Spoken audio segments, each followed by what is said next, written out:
from COVID. The discussion also addressed Medicaid cuts, with Warner inviting Kennedy to visit a Virginia healthcare center to understand public concern a little better. Amazon is set to build a $16 million distribution facility in Amherst County.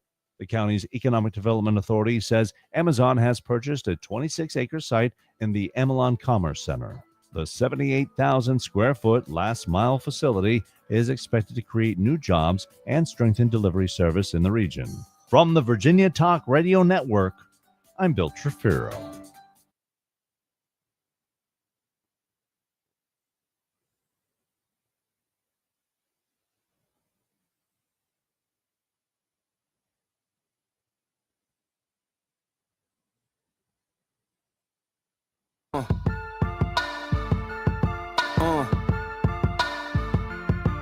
Good morning. Time to get ready for your day with the morning warm-up with Trey Lyle. Join us live on VTRN Sports 93.3 FM or the VTRN Sports app. Open VTRN Sports on your smart speaker or stream live on YouTube. Time to get ready for your day with the morning warm-up with Trey Lyle and Ty Tracy. 7:03 on this Friday, September the 5th. Welcome to the morning warm-up. I'm Trey Lyle. That is Ty Tracy. Of actual football to talk about, Ty. There was a game last night, and boy, oh boy, was it insane. Yes, it was. I mean, that's what we get when we start off with the NFC rivals, Cowboys versus Eagles. You expect something. By the way, we're going to pick games later, including some NFL games. Okay. I think we agreed on our pick last night because I think we both picked Dallas to cover and the Eagles to win. At least that's what I picked. So I'm 1-0. Hashtag 1-0. But we'll get to our records in a moment when it comes to picks because, oh boy, they were bad. All right, let's get to everything you missed last night.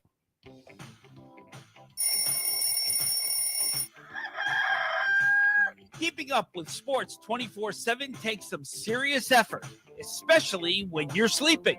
Don't worry, the morning warm-up stays alert around the clock. Now here is everything you missed last night.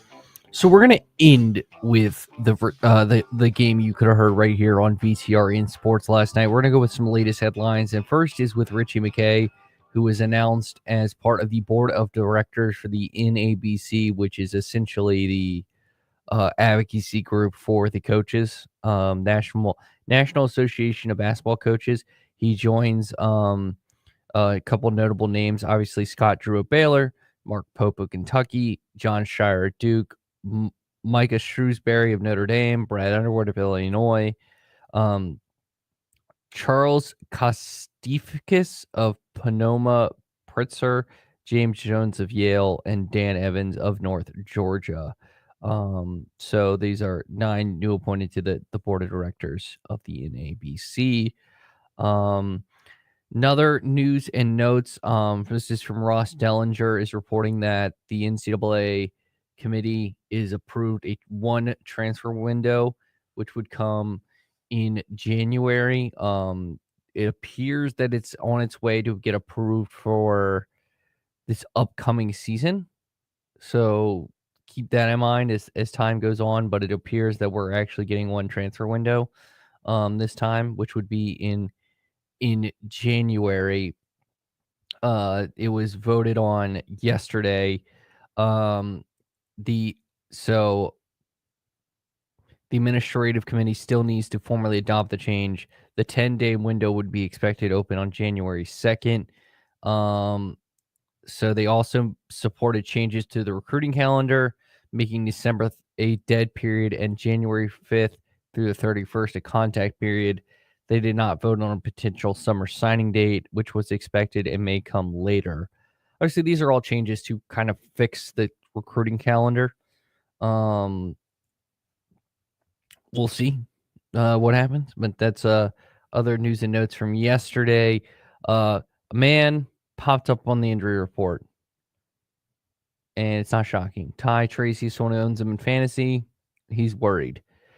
Christian McCaffrey, not shocking, popped up with a calf strain on Thursday. According to the 49ers, McCaffrey suffering the calf injury and was the limited participant in Thursday practice. McCaffrey was on the field and doing his usual warm-up individual drills during the roughly 20 minutes open to the reporters at the start of practice. But McCaffrey was not in the locker room after it was over and did not do his usual Thursday media session.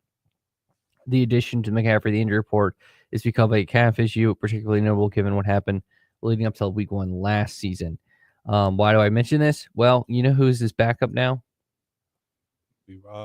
Brian Robinson, former Commander. So, fantasy fans, if you have Christian McCaffrey and maybe you want to trade, giving my guy Ty a big hint for guys who have Brian Robinson, that's not a bad idea. Ty, that's a big hint because someone over here might have Brian Robinson. You? Yeah, that's me. We're in a fantasy league together, by the way, to give more context.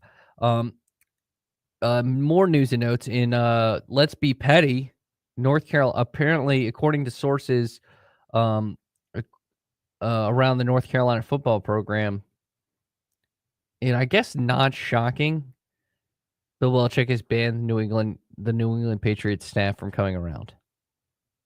Like, just completely have banned them from the building. So I guess they can't even come watch the games. So, not shocking, considering how the breakup led to everything, but definitely something disappointed. I don't know why they're doing this news. Ty, did you see this? Mike Tyson and I can't believe this is a headline in 2026 or 2025, whatever year it is. Mike Tyson and Floyd Mayweather agreed to compete in an exhibition next spring. I thought it was fake. I did too. I thought it was fake. Yeah, it's not even. I don't even think it's going to happen, and I'm not even going to really put much into it. I don't know why Mike Tyson. I don't know why Floyd Mayweather was signing stuff out. Well, I would take Floyd because Mike Tyson's 50, and at least I know Floyd's the greatest. So you say you would take a full punch to from Mike Tyson? But here's the thing. No, I would not take a full punch. I see what you're asking. I was talking about if they fought each other, who I'd actually take. I would take Floyd. Because I don't think Floyd is going to get hit by Mike Tyson. But still. No, if you came up to me and said, well, who would you rather have you punch you in the face? I'm picking Floyd Mayweather. I thought your question is who you would take in the fight. I'm taking Floyd Mayweather. Because he's the greatest defensive boxer of all time. Yeah. But because he's not going to get hit by an old you get Mike Tyson in his prime and Floyd in his prime, I'll pick Mike Tyson because he's the heavyweight. Mm-hmm. But at this point, Floyd's skill set in a boxing ring, he can always have that. It just won't be as fast. Whereas he's 130 pounds. Yeah, but again, he could be 10 pounds. He does not get hit. Oh yeah. That was his magical skill. It wasn't his magical skill was he never got hit. So, can't lose a fight if you don't get hit. Anyway, in sad news, Caitlin Clark announced last night that she's been ruled out for the remainder of the 2025 WNBA season due to injury. She announced on social media Thursday night. Obviously, Clark, who was having a really good year, was in the MVP discussion. Big picture, it's probably not great for the WNBA to not have Caitlin Clark and the Fever. The Fever should make the playoffs, but have her in the playoffs. I mean, she is the star of the league. But yeah, that just sucks to see. All right. Quickly to baseball scores before we get to the one NFL game last night. Yankees won 8-4. Phillies over the Brewers 2-0. Pirates defeat the Dodgers 5-3. Rays of the Guardians 4-2. Royals over the Angels 4-3. And the White Sox defeat the Twins 11-8. But here we go, Ty. All right. Thursday night football. Dak Prescott. Jalen Hurts threw for under 52 yards. If you watch the broadcast, you would get that joke. Because Mike Tirico didn't know the difference. But let's just start with the start of the game. Oh, by the way, Eagles won 24-20. So the start of the game, was crazy. Where you have Ben Van Sumeren, who's the fullback for the Eagles and a key special teamers, essentially just I don't know if he broke his leg or tore his ACL, but had a bad leg injury. And so it's getting carted off. And then all of a sudden you hear the ref say, number 98 is disqualified for the Eagles. That's Jalen Carter. And Ty, he's pretty good at football. Like, really good at football. Like, the best defensive player on the Philadelphia Eagles. And then you cut to then they show the film. And you just see this loogie just land at the chest of Dak Prescott from Jalen Carter. And you're like, oh my God, why did he spit on him? This is so dumb. Then the Zapruder film shows up, like the rest of the evidence shows up, and you see this clip where essentially Dak Prescott's in this huddle talking to his offensive lineman. And instead of, he had a spit, and instead of, and I'm not here to like say he did anything wrong because he actually didn't spit on a human being. Instead of like turning around and spitting, he walks up and spits in between his two offensive linemen at like near the feet of Jalen Carter. Jalen Carter takes offense to that. They start talking to each other. Then Jalen Carter spits on Dak Prescott. Obviously, typically the second guy gets caught. Now, Ty, Spitgate is a thing. I land on Dak provoked Jalen Carter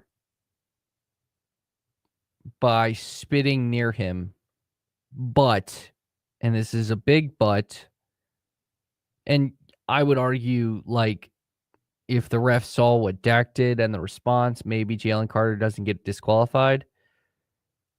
But what Jalen Carter did was beyond stupid. Yeah, it was.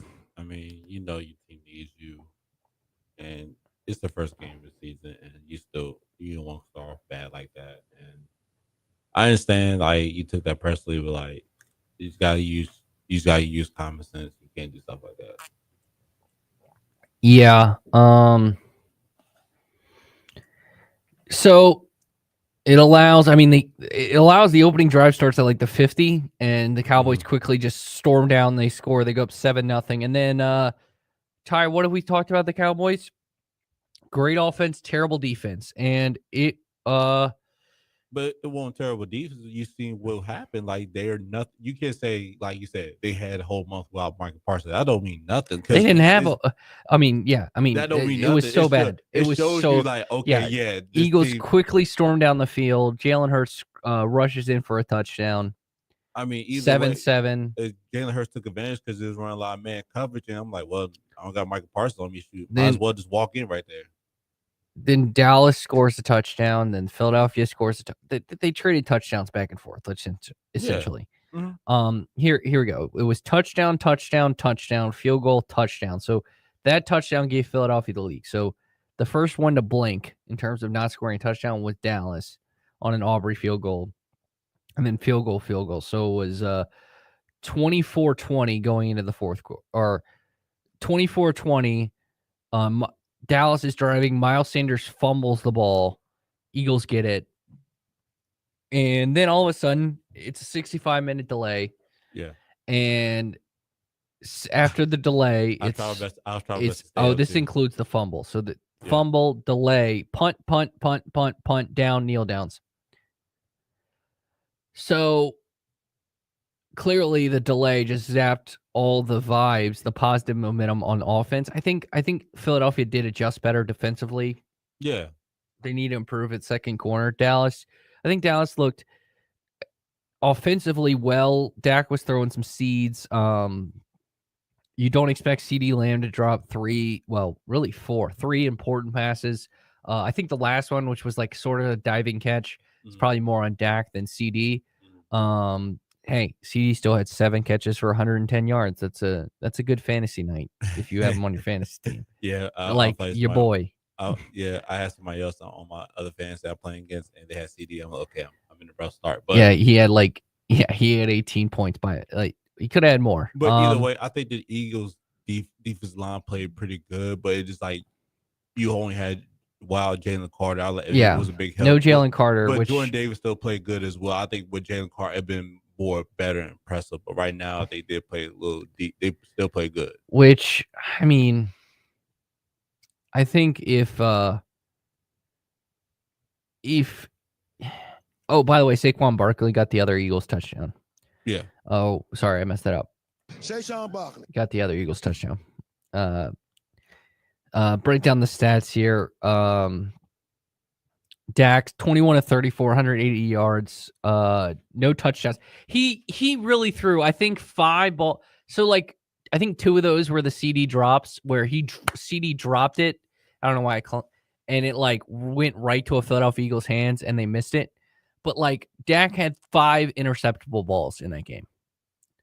I think a pretty efficient night from Jalen Hurts. I would describe it as one note, and I did tweet this at Trey Lyle VT. I felt like Jalen had a little bit more speed and a little bit more wiggle than we've seen because he was patented to do that move where he'll on his scramble and he got really and it would fool the defender where he would start the scramble and then he could do like a running back where he could just plant and then take off.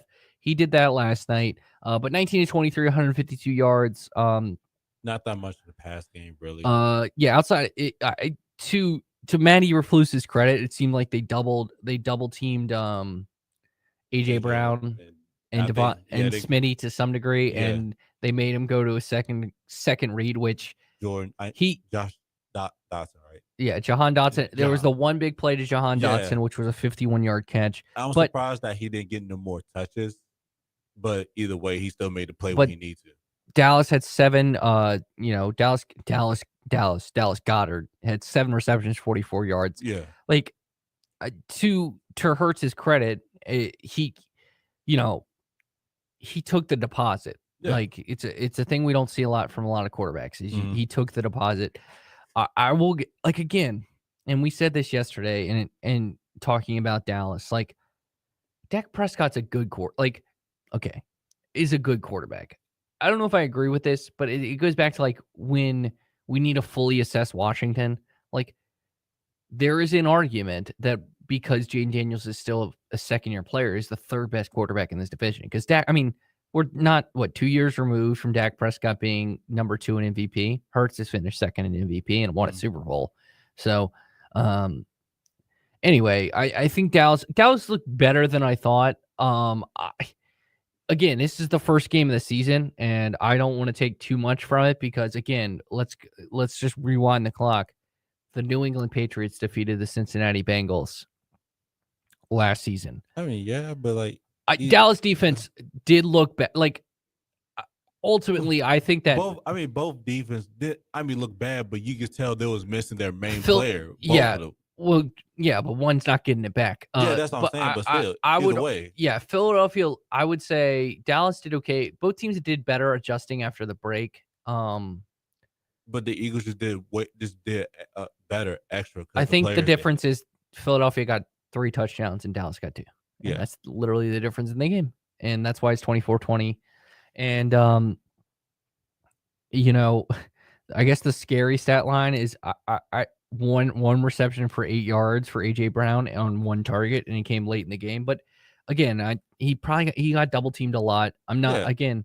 It's AJ Brown. I'm not worried about it. It's week 1. And plus, the Eagles defense made you like, well, you not gonna be as with AJ Brown, Devontae Adams, so you gonna have to use Dallas Goedert and Jahan Dotson, and you see what happened. Like it still didn't hurt. It still didn't solve nothing because they still got some good skilled players. So I was like, the Eagles still managed to like, okay, you want double team, we just use the other 2. Yeah, come on. It's just it's week 1. I think both quarterbacks look really good. I like how you say that. It's week 1. I know, right? It's week 1. I like that. It sounds like me over there. It's week 1, everybody. Well, relax. I agree. When you talked about week 1, when we were talking about college football week 1, I agree with you. Like I think there are things you can take from back to the preseason. I agree with you wholeheartedly. Like in the bigger picture of things, I know that like the preseason doesn't matter, but it's more of. I know, but this is like, to me, Dallas did better than I thought stopping the run, but man, oh man, their defense still look like they're up front. Let's be honest, if the delay doesn't happen and the Eagles got the ball back, well, to tell you the truth, it won't. That Dak Prescott really saved the tackle.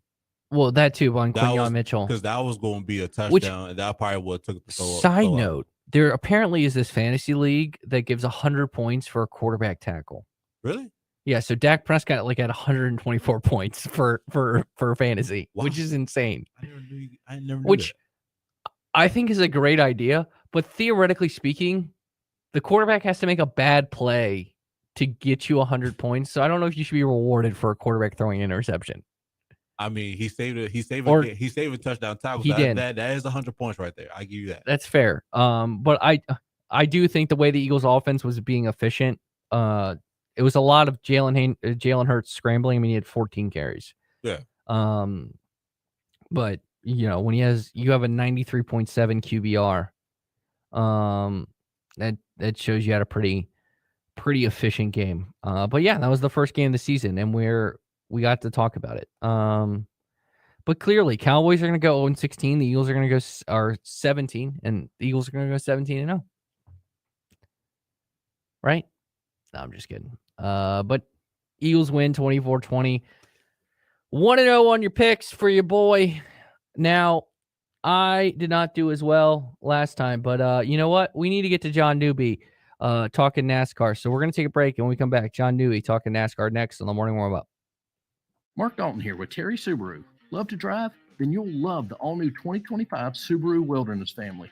These cars are built for adventure with symmetrical all-wheel drive, rugged capability, and legendary Subaru reliability. These stylish vehicles are ready for anything.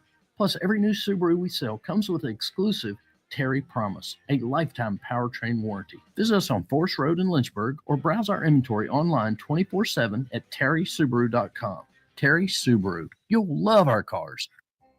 Warm weather means traveling. Hi, I'm Randy Trost from Trost Law with a couple of safety reminders. Always wear your seatbelt. Don't drive distracted or impaired. And remember, it's better to safely arrive a little later than being in an auto accident. Those things can make a big difference between a fun family trip or a painful alternative. At Trost Law, I hope you never need our services, but if you do, we're here to help you at 777-HURT or trostlaw.com. Love the outdoors, but not the bugs or dealing with the weather? Call Collins Custom Builders today to plan your sunroom or screen porch. Vaulted ceilings and windows all around, we can help you design your dream space to enjoy the outdoors while staying comfortable. Our customers have relied on us for 35 years to provide the best in service and materials. See some of our projects online at collinscustombuilders.com. Plan early and call today for your free estimate. Game 2 of the 2025 season comes to Lane Stadium as Virginia Tech battles the SEC's Vanderbilt Commodores. Kickoff is set for 7:30 with pregame coverage starting at 5:30. Right here on the Virginia Tech Sports Network. Hi, I'm Bill Roth, voice of the Hokies. Catch the Hokies all season long on VTRN Sports, Lynchburg, 93.3 FM, 1320 AM, and the VTRN Sports app.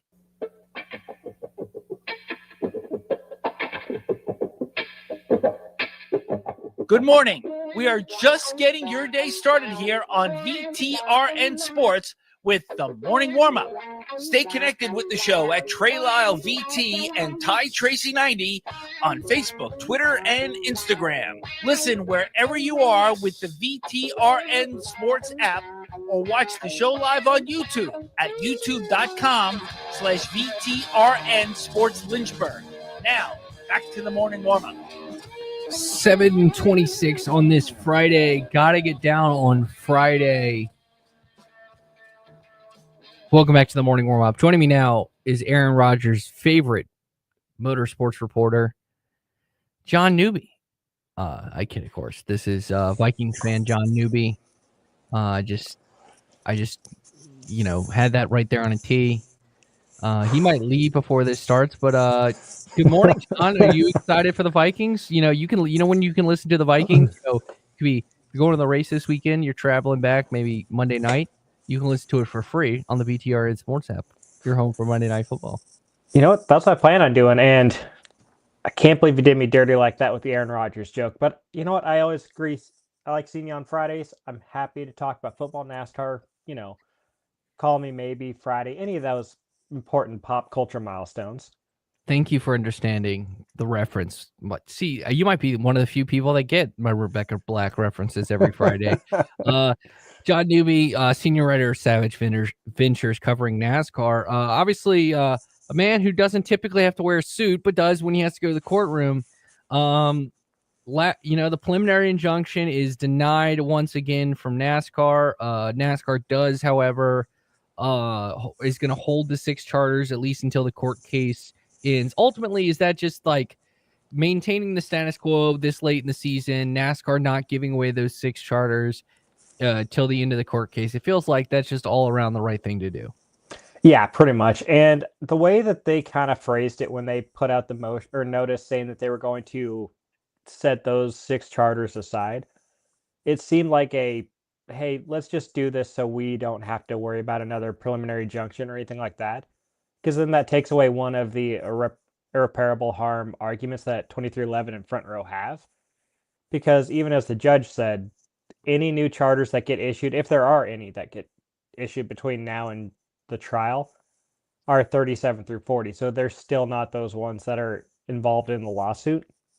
So, I mean, good on NASCAR for doing that. Because in the end, like, yes, 2311 and Front Row, they don't get the extra financial perks that they really wanted with the injunction, but it does, prevent some sense of security that they know what's going to happen before the trial starts. Here with John Newby, ultimately, we're now. Does it feel good to finally be at the point where all that's left is the court case? I guess more of the mudslinging could still happen because boy, oh boy, did it pick up with this last preliminary injunction. But it feels like we're finally heading to at least some clarity of, hey, all that's left is the case if it gets there. I am so happy about that fact because that's the hard part is you have to check the court documents website every single day, like 15 times a day to figure out, oh, did someone post another notice? Did someone post another motion? Did someone, upload some more redacted documents? All this different stuff to keep track of. And NASCAR has tended to upload all of theirs at like 11:59 p.m., just before the deadlines. So I'm glad that you don't have to worry about that or any more weird, oh, is there going to be another request for a appeal or an injunction or something like that? It's just more of a straightforward process, just heading straight towards the trial, which the judge really wants them to figure something out, come to a settlement or work through mediation, something to avoid all of their, dirty laundry getting aired out into a public jury. Based on the arguments, the personal attacks that happened in the courtroom, pretty sure this thing is going to go to trial. Yeah, it feels that way. So John Newby might have to be in a suit again. So if you're in the Yep. Charlotte area and see John Newby in a suit, please take a picture of it and just tweet me at Trey Lyle VT because I just want to relish these moments of my good friend here. Let's talk about the actual racing because court cases are not fun. No, they're not. Coming off the race to the Southern 500 at Darlington, dominant race by Chase Briscoe. I don't know if I really want to dive too much in that, but let's look at the playoff bubble. Obviously disappointing night for Josh Berry being out so early. Austin Dillon also having a struggling of a night with a big points gap, but I'm looking at Alex Bowman, 19 points below the cut line. He all of Hendrick Motorsports looked out for lunch at Darlington this past weekend. Where is your level of concern when it comes to Bowman in terms of advancing in the next round? Probably like a 90% out of 100. I mean, that team, while they've had some good moments during the summer, they've run well at points. They've also had some incredible bad luck and then also just some weird miscues. I mean, you do not expect to see a Hendrick Motorsports team, A, miss it so bad on handling, and then B, have freak things happen like air hoses get disconnected during a pit stop. They're, consistently the best pit crews across the board year in, year out. And that just hasn't been the case for them this season. And with Gateway, he has not run well there. Neither have any of his Hendrick teammates. So that's a big concern. And then Bristol, he had a very good car. He won the pole last year, but mechanical failure. And that always happens to somebody at Bristol. So it's not looking good for the 48 team. I mean, don't get me wrong, they can win because they have the talent, they have the resources, but you can't look at Gateway and Bristol and be like, oh yeah, no, I totally have complete confidence just because things happen, especially with, new tires at both tracks. Looking at the playoff bubble, as we're here with John Newby from Savage Ventures at John Newby _ on X. SVG 3 points above Joey Logano. Obviously, we're heading to a track where you would expect some Penske dominance. It's a really good track for Penske. However, do you think he's going to be able to sneak in to this next round where it sets up for him? Obviously, it's going to be all in on one race, which would be the Roval, for him to make the round of 8. Well, if you'd asked me before Darlington, I would have said I have a lot more confidence because I had picked him to advance to the second round. Now, not so much, just because Darlington was his, that was his base hit, as you would say. That was the track he was looking forward to get some points, just run well. Gateway, he's never been there before, so he could do well, could do poorly. We don't know. And then Bristol, he said what the few times he's run there, it felt like he was running backwards. So he doesn't have a lot of confidence going to that track. So I think it would largely depend on how well his team can adapt and give him a car that he needs to do, and then how well he can gain experience during practice. So I'm not.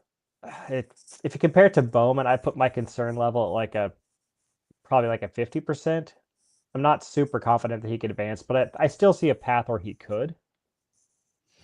Another guy who had just all of Hendrick Motor. How about let's get a picture. Like Hendrick Motorsports was just awful at Darlington, and now we're heading to Gateway where they've probably not been strong. Obviously, you look at Larson, you look at Byron, their points gaps are fine, plus 38 and plus 25 respectively, but Chase Elliott is in relatively danger with plus 9. Where would you assess Hendrick Motorsports in terms of it? Like, should they be hitting the panic button considering how bad they were speed-wise at Darlington? I mean, yes, and that's partially due just to the level of expectations they have for themselves. Anytime they show up and they're not in contention for at least a top 10, that's something where that company's just, hey, this is unacceptable. We have to sit back down and go over all of these different reasons why this happened. And when you look at the number of talented crew chiefs, talented drivers, champions in that building, they should be running far better at every track than they do. And they have not figured out the flatter tracks, the flatter, shorter intermediates, short tracks, whatever you want to call, like the Phoenixes, the Gateways, New Hampshires. They have not figured those out in the next gen era. So you're heading to another one in Gateway. Obviously, I'm not a highly paid engineer or crew chief or driver, but I would be panicking just going, is this going to be the time that we're going to figure it out? As we head to Gateway, where would you rank, like, in terms of Penske? Like, this appears to set up for Penske to be a Penske dominated track. Now, obviously, they have they have the Blaney and Cindric still in right now. Cindric had an underrated.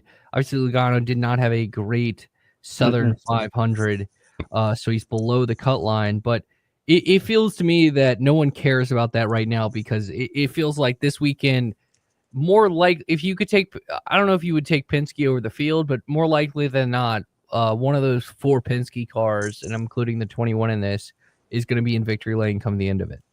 100%. I mean, that is one of the most confident statements you could make just based on the last 3 times they've been there. According, it was NASCAR Insights or Racing Insights, one of the two. They put out a stat showing the stage points earned at Gateway, and the top 3 drivers were all Penske. And then you look at the fact like Joey won there, Cindric won there last year, but Blaney was going to win before he ran out of fuel. So all of these different Penske drivers, and then you throw in, Josh Berry as like the satellite team, whatever, Technical Alliance de facto teammate. They all run well at this track, and Penske knows how to bring very fast cars here. So as long as they avoid any, weird crashes, weird pit road issues, penalties, or, weird fueling mistakes, it's hard to pick against anyone from that organization. I would say I'm most confident in Blaney just because of how he is how he has run well this entire season, minus some weird bad luck. But yeah, I could easily see every single one of them winning. looking at the race this weekend at Gateway with John Newby at John Newby _ senior writer for Savage Ventures, altdriver.com. You can check out his great work, couple great articles he's done recently. He's one of the few people in this world that actually likes going to the gym, like Ty, unlike me. And he did a workout with as part of his interview with Chris Rice, which actually was really cool. Had a great article out about Michael McDowell recently. But looking at this weekend, last week it was the Legacy Motor Club drivers being the two that were like non-playoff guys that flashed and showed a lot. If you could pick someone this weekend, is it Kyle Busch in terms of a non-playoff guy that you think could surprise some people? Yes, Kyle, I think if they can nail the setup, I think that he could definitely perform really well there since he has run well there. He's run very well there. Another couple options, I think, depending on the teams would have to deliver great performances, would be Carson Hocevar and Noah Gragson. Because they've both run well there, minus some brake failures that knocked him out. I could see them both being in contention for some strong finishes. Maybe not so much. I mean, Hocevar more for the win than Gragson, but I think either one of them could be, running up top all day long if they get everything right. But they don't have as much of a cushion, like the Penske does, where they're just going to show up with automatically super fast cars and then you expect them to be great in every other area. At John Newby _ SavageVentures.com. Final question for you. Ultimately, I'm going to put your feet to the fire. Who wins this weekend at Gateway? Oh, I am going to say, I mean, honestly, I'm just going to go with Logano. You can never count him out just because every time you think that team is cooked, they figure something out. So, my part of me wants to say Blaney, but they've had too many freak things happen to them this year, so I'm going to go with Logano. It feels like anytime someone gets the quote-unquote redemption win or the comeback win, it's happened this season. You got, obviously, like Bubba Wallace in Indianapolis, I think of. Obviously, Austin Dillon in Richmond is the best example. So I'll go Ryan Blaney. I'm willing to stand on business and go with Ryan Blaney. Well, a man who will be listening to on his way back from Gateway to his Vikings taking on the Bears on Monday Night Football. So if you see him in the airport and he's got headphones in and he's just yelling, it's because he's listening to it on the VTRN Sports app. John Newby, we appreciate the time this morning, and good luck this season with the as your fandom. Hey man, I appreciate it. Let's go, JJ McCarthy. Let's show him what's up. There you have it. John Newby at John Newby _ Thanks so much. When we come back, it's time for our pick segment. Sam joins us. We got Ty. We'll recap the records. Good news for me. I'm not last. We'll talk about that next here on the Morning Warm Up. Hokie fans, are you still getting your Hokie sports news from someplace like ESPN.com or even worse, the newspaper? You're missing out. Tech Sideline has assembled the largest and most talented team to ever cover Virginia Tech athletics. If you want Hokie sports coverage that is second to none and will make you the smartest fan at the tailgate, subscribe to TechSideline.com for just $12 a month or $120 a year. Tech Sideline, all Hokie, all the time, period. Visit TechSideline.com and subscribe today. Your home is more than just walls and windows. It's where life happens. And at Right Choice Construction, we get that. We're not just builders. We're fathers, mothers, neighbors, just like you. And every nail and every beam reflects our commitment to creating a place you're proud to live in. With Right Choice Construction, you're choosing a team that's been perfecting the art of building for years. So build with us. Build with experience. Build with quality. Build with Right Choice. Just like summer, the deals at InsaneRadioDeals.com are heating up. Check out these great deals on food.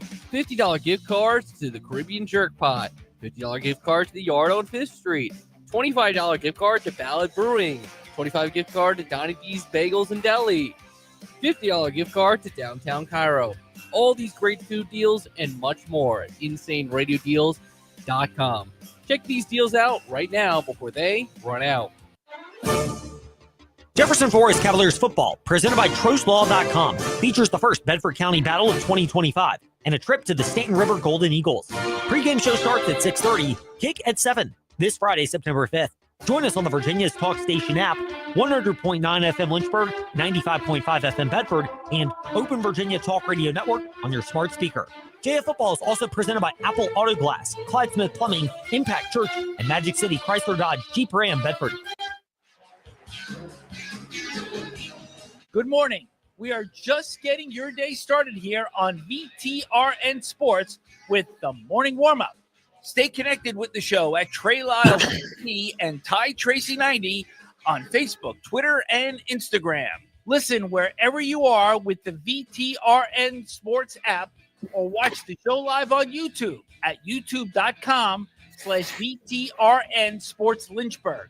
Now, back to the morning warm-up. 7:43 on this Friday. Got to get down on Friday, September 5th. Joining us now, he's here for our weekly pick segment at Sam of Saturday. Check out the Too Deep podcast. Shout out to him and Pete. Sam Jesse joins us. Good morning, Sam. Hope you're doing well. We're through 1 week of the college football season. We're through one game of the NFL season. So far, we are 1 for 1 in spitting incidents. We have a whole spitgate going on in the NFL. Ty, you're here as well, because I'm going to throw you on the screen, Ty, on our stream on YouTube, because congratulations, Ty. You are currently in first place at 4-5 on the season. Sam, we are 3-6, and then intern Luke 2-7. So good news is we're not last. Rough week one, I think, for all of us. Under 500 is not great, but we reassessed. Any reaction to your picks from last week that notes you want to correct? Yeah, I would like to take back my positivity surrounding the Alabama Crimson Tide as a national title contender. I agree. And dude, Thomas Castellanos in that offense might actually end up working out. We'll see. It's a long season ahead, and 1 week is not going to make the season. So a lot of football left ahead of us. Ain't that the truth? All right, let's get into this pick segment. This week, we're including the NFL games because we're going to air some NFL games right here on VTRN Sports. But let's start with the local teams. This is a interesting matchup. Virginia, NC State in that classic conference, non-conference game. The last one I can remember, in the ACC at least, was that epic North Carolina Wake Forest game where it was a duel between Sam Hartman and Sam Howell. I think it was like 45-33 was the final score. I just remember there was no defense in that game. It was the year I think Wake Forest made the ACC championship game. Ultimately, between the Hoos and the Wolfpack, UVA 2.5-point underdog. Sam, who's your pick in this one? I'm going with the Wolfpack, going with the home team. That's a really tough place to play. It's a very underrated place to play. And I think these teams are relatively even. So where am I going to give the leeway to? I'm going to give it to NC State in this one. I think it's going to be a really big shock for UVA playing in that environment after playing in front of 50% capacity at home against a Coastal Carolina team that I don't think is very good. So give me NC State. I think they're a little more battle tested. I think CJ Bailey is a little bit more ready for this level of competition than Chandler Morris is coming over from the American. So give me the Wolfpack. Ty? I know who you picked. I know who you picked on this one. So if you forget, yeah. I also picked NC State. I agree with you on all those points. Honestly, I think talent-wise, they match up well. Mm-hmm. I think Chandler Morris obviously didn't play the full game against Coastal because he got hurt. More of a precaution because they were getting blown out. They were blowing out Coastal. I just think if there's one edge in this game that's glaring, it's coaching. And I trust Dave Doran. And Dave Doran, I don't know if this might be his last year at NC State. Ultimately, I think that's a bigger issue with NC State than it is an issue with Dave Doran. I think Dave Doran's still a really good football coach. So I have the Wolfpack as well, but wouldn't be shocked if Virginia gets it done in Raleigh. But moving on to another fun game, Liberty 7.5-point favorites on the road against Jacksonville State. I have the Flames in this one, and it's more of I just don't think Jacksonville State. I think they've lost too much, and if you want to get a team like Jacksonville State, get them early in the season. I know they played UCF close, but I think that's more of an indictment on UCF, who might be the worst P4 team in the country. So I know it's 7 in the hook, but I think the Flames at least win by 10. So I got the Flames in this one, getting their first conference win of the season. Sam? Give me 7 in the hook, and specifically give me that hook, because I think that's going to come in big. Jacksonville State, I don't think is a very good team. I think Liberty certainly is the better football team, but started off really, really slow against Maine. And that's not a great FCS team in Maine. I think Liberty is one of those teams this year where I think it might take them a few weeks to get to full throttle. And so that's kind of what I'm banking on. Decent road trip down to Jacksonville, Alabama to play this game. Not Jacksonville, Florida, Jacksonville, Alabama. So give me the Gamecocks at home to cover the spread, but Liberty should win this game outright. Looking ahead, we'll get to the Virginia Tech game when we talk about our doubleheader. But first, I have to ask Ty his pick because I almost forgot. I think it's gonna be a close game, probably like a touchdown or 3-point game. But I'm gonna go with Liberty on this one. Okay, so Liberty covers the 7.5. All right, so they pull away late in Ty's prediction. Fun game on Friday night. Louisville is hosting James Madison. JMU, a 14.5-point underdog. And as much as I wanted to pick JMU in this one, I just think Louisville has a few moments to make a statement early in the season. I think they want style points if they're going to be a at-large team, which I think they have an outside chance of doing as for the college football playoff. So I think they're going to run it up a little bit. So I have Louisville winning this one by at least 3 scores. Yes. So give me the Cardinals. It's not a big game, but it's a spotlight game. And it always feels good to take Jeff Brom in spotlight games because for whatever reason, he does a really good job in them. So I give me big game Brom and Miller Wallace and the Louisville Cardinal to cover against JMU. Sam? I'm going to go with the Dukes. They have won outright at ACC teams back-to-back seasons. They beat UVA in Charlottesville, and then last season they beat UNC in Chapel Hill. I don't know if they win this game because I think this Louisville team is significantly better than both of those ACC teams were. But it's a really darn good team, Trey. Like this isn't just a scrappy G5 team. They're really good on the line of scrimmage. They have a lot of playmakers. We saw Cam Ross, who came over from JMU. He was a stud at UVA. They've just backfilled him with another guy. I don't know where they're finding these players, to be honest with you, because their recruiting numbers are not good, but they're finding these guys. Give me 14.5.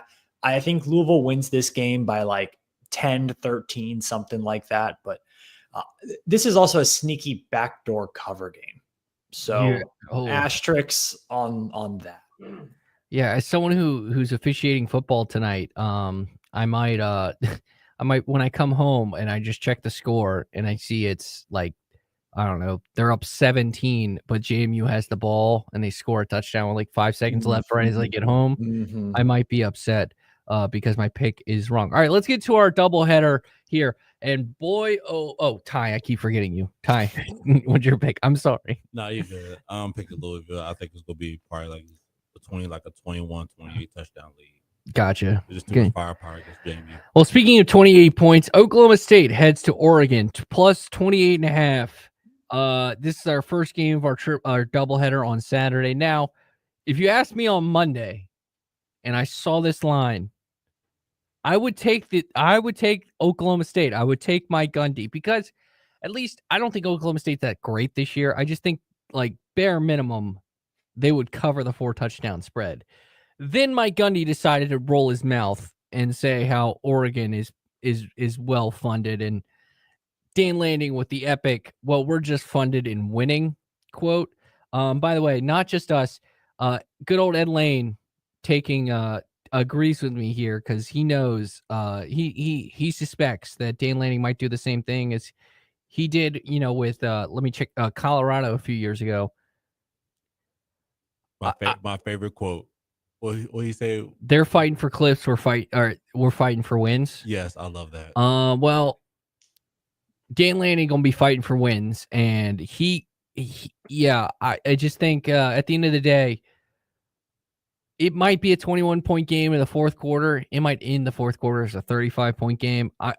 Give me all those points. Give me Oregon. Just they're gonna run it up. Like I feel most confident in that. I think this might be a clean sweep here. Yeah, this one might get pretty nasty. And something to keep in mind too, Oklahoma State's starting quarterback, broken foot, I believe. So he is out for a few weeks. So Oklahoma State will be starting a freshman quarterback in Autzen against one of the best defenses in the country. That does not sound like a good recipe for success. So give me the Ducks to quack in this one. Ty? Ducks. Yeah. Feels pretty good there. A second game in the doubleheader. Oh boy. All right. I say I'm gonna let you put your Virginia Tech hat on here. I asked this to Andy Bitter yesterday.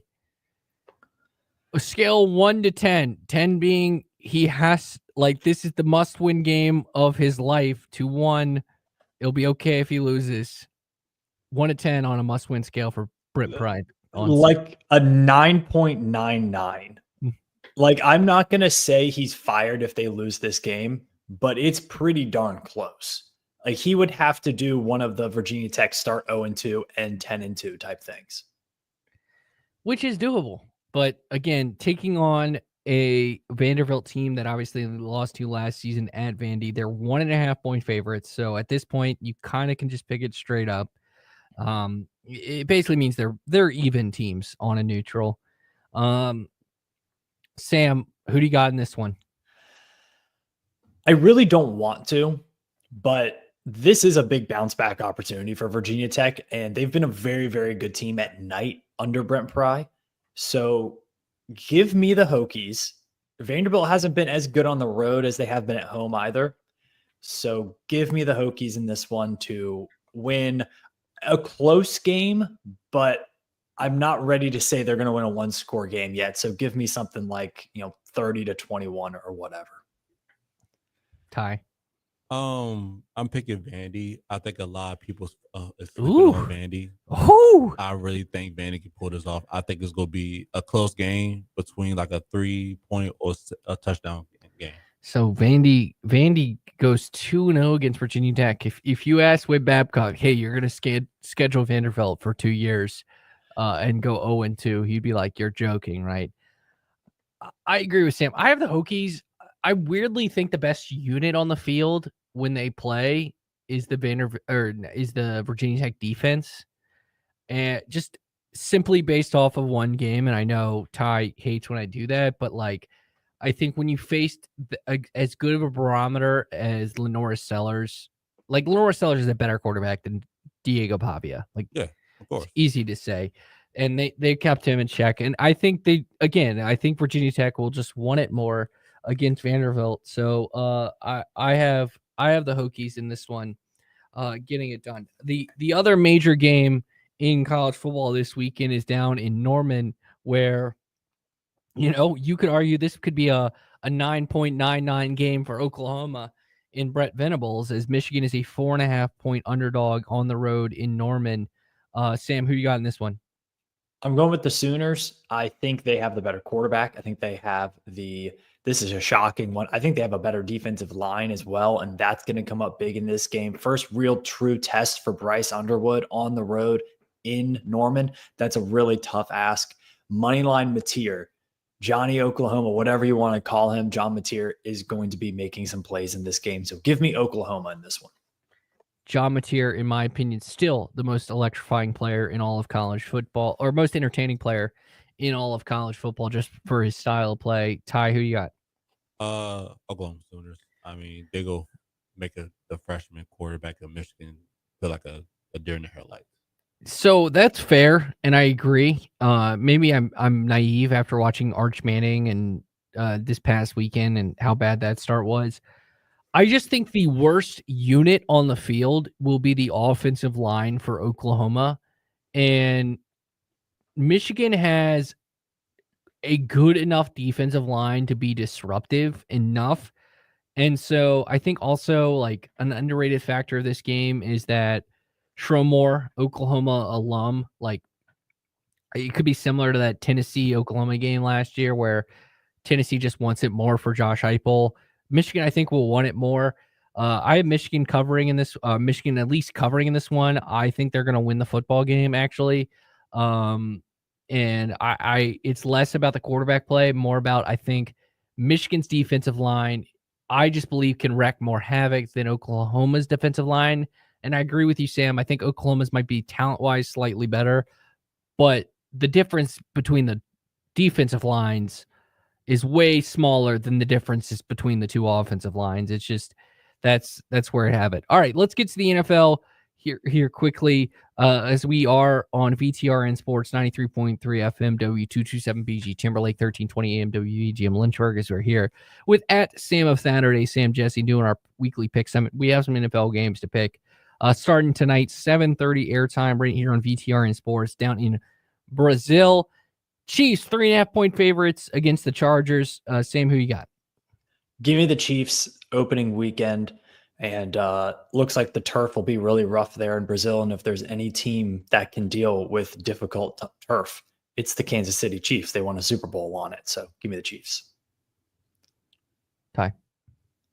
I'm going with Jim Harbaugh and the Chargers. I wanted to go with the Chargers, but I feel like they could pull it off. I would rather root for the Chargers, that's for sure. But again, what I just, as I said yesterday, Patrick Mahomes is going to be in his y'all must have forgot who I am.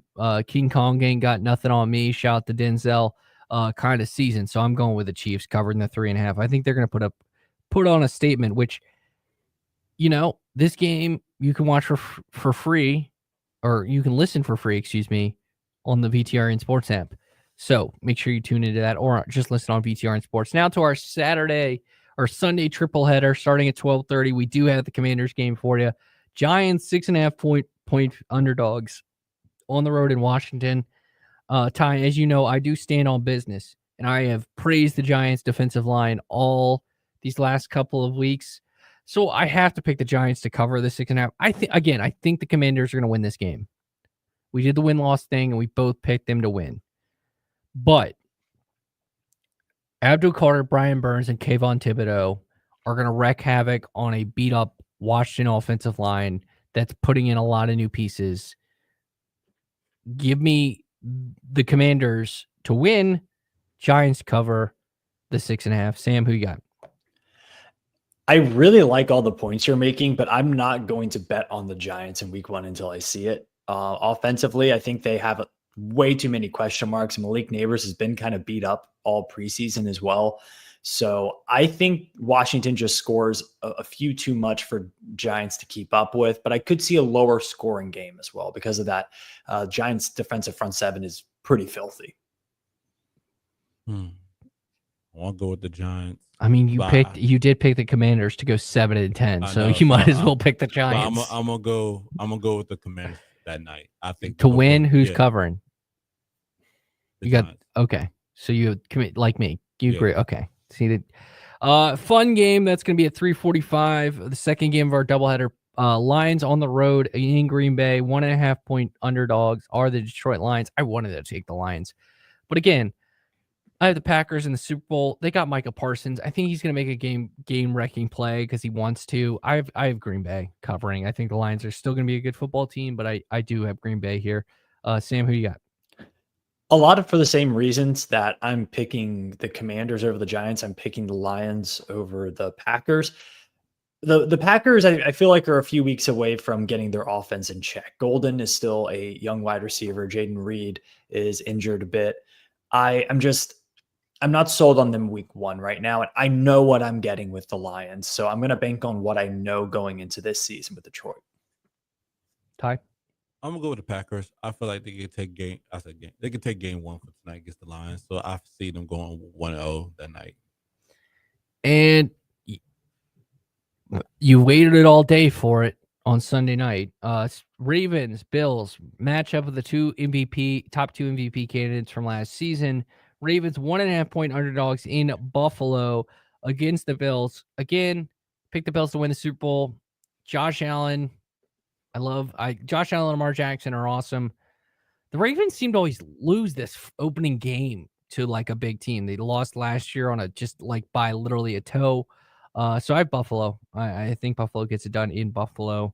These are two of the best teams in the NFL. So they're going to be really good all year. But I got Buffalo. Sam. Yeah, I'm going to go with Baltimore because I think they're due for one of these big games to either their team to make the plays or the game just to go their way. So I'm going to go with Baltimore in this one. And Mark Andrews is 100%. I will guarantee that Mark Andrews scores a touchdown in this game after the drop 2-point conversion last year. I'm going with the man in the cape, Josh Allen. It's going to be a tight game. It's going to be a 1-point game. So I'm still picking Buffalo.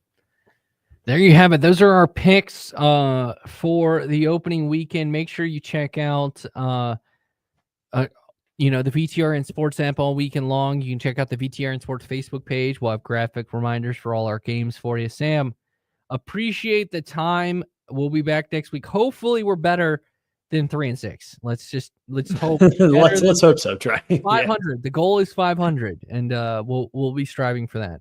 Appreciate the time this morning, my man. Of course, man. See you next week. Well, that will do it for today. Went a little bit into overtime. Now to Unsportsmanlike already in progress.